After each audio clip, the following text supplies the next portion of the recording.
बिस्मिल्लाहिर्रहमानिर्रहीम। अस्सलामु अलैकुम वरहमतुल्लाहि वबरकातुह।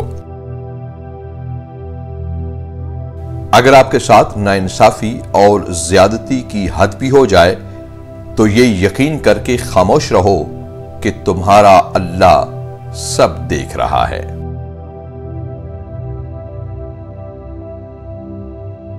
जुबान पर मिठास रखने वाले बहुत से लोग ऐसे भी होते हैं जिनके दिल में जहर और लहजे में तकब्बुर होता है।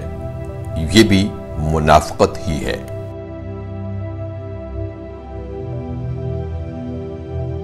इंसान भी अजीब है ना, दौलत कमाने के लिए अपनी सेहत खो देता है और फिर सेहत हासिल करने के लिए अपनी दौलत खो देता है।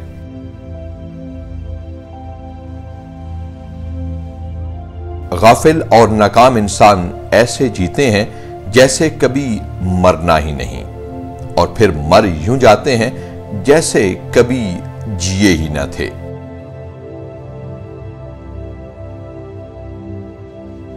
कदर तो वो होती है जो किसी की मौजूदगी में हो, जो किसी के जाने के बाद हो उसे कदर नहीं बल्कि पछतावा कहते हैं।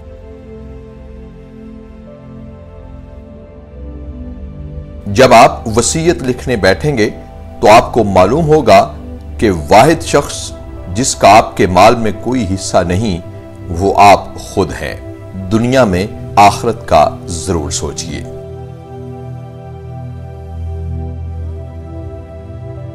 आप जिस लहजे में दूसरों से बात करते हैं तवक्को रखिए कि उसी लहजे में लोग भी आपसे बात करेंगे।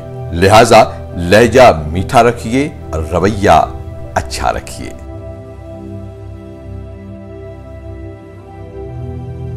आपका बुरा सोचने वाला और हसद करने वाला शायद नहीं जानता कि इज्जतें अल्लाह की तरफ से अता होती हैं। हासिद को हसद की आग में जलने दीजिए।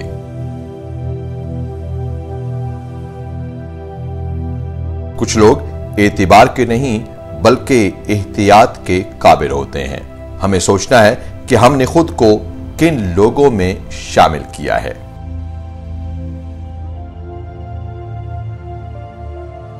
बाहिम्मत लोग कभी हारा नहीं करते, या वो जीत जाते हैं या कुछ सीख जाते हैं। अगर नाकामी हमें कुछ सिखा जाए तो वो नाकामी नहीं रहती।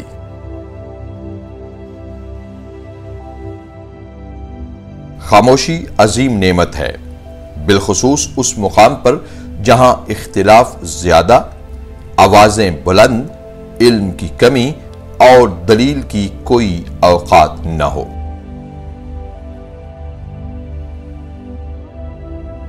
आजकल कम ज़र्फ रिश्तेदार जी भरकर दूसरों का ज़र्फ और ज़ब्त आजमाते हैं, और जब दूसरे फट पड़ते हैं तो कहते हैं तुम में तो बर्दाश्त ही नहीं।